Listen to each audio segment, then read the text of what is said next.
Próxima pergunta. O Senhor sempre teve a mesa do Senhor, mesmo nos tempos da Igreja Católica?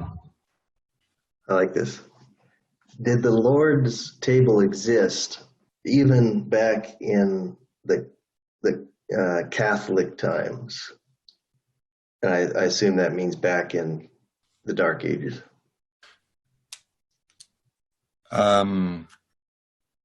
Yeah, it's a scriptural ground of gathering. Whether people answered to it or were using it, could you say using it, is not the matter.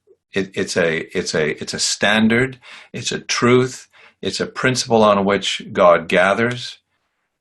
So it has been since the Spirit of God begun gathering around the Lord Jesus. Então, a resposta é sim, existia. Porque a mesa do Senhor é um terreno, é um princípio. E o Senhor sempre tinha esse princípio. Agora, se o pessoal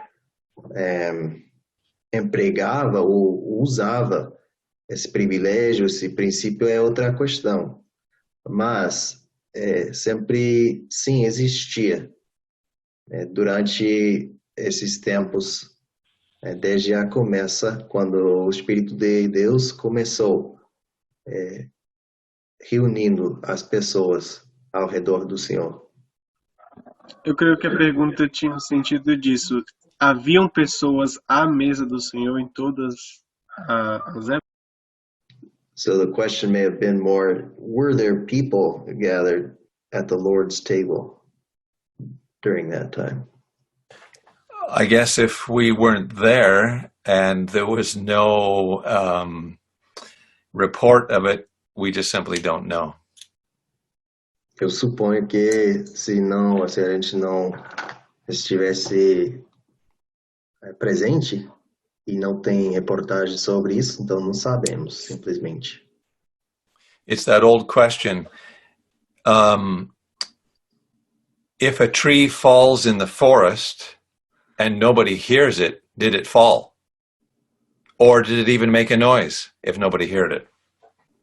É a antiga pergunta, se a árvore cai na floresta e ninguém ouve, fez som?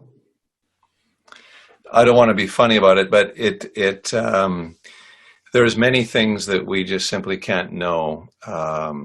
But because we weren't there to report on it, that's one of the things I think that we as brethren stumble on sometimes. We become the center of everything. E na realidade tem muita coisa que a gente não sabe porque a gente não estava quando aconteceu. E isso é um problema que muitas vezes os irmãos, por assim dizer, temos, porque nos fazemos nós mesmos o centro, quando não é assim. We have such a privilege to be gathered to the Lord's name. I don't know any other privilege that we have here on earth like this. And so we can be so thankful for what we do have and feel sorry for those who maybe don't have that privilege or access to it. É também um privilégio muito grande que a gente tem de se reunir no nome do Senhor. E acho que nem percebemos quão grande é o privilégio que a gente tem. So how many of the people that are on this Zoom call today have been raised in a Christian home and in a home where the parents were gathered to the Lord's name? In other words, they came to assembly meetings as a child. I think, Wayne, it would just be you and I and Paul and Elaine. And Petrus. And Petrus. Wow.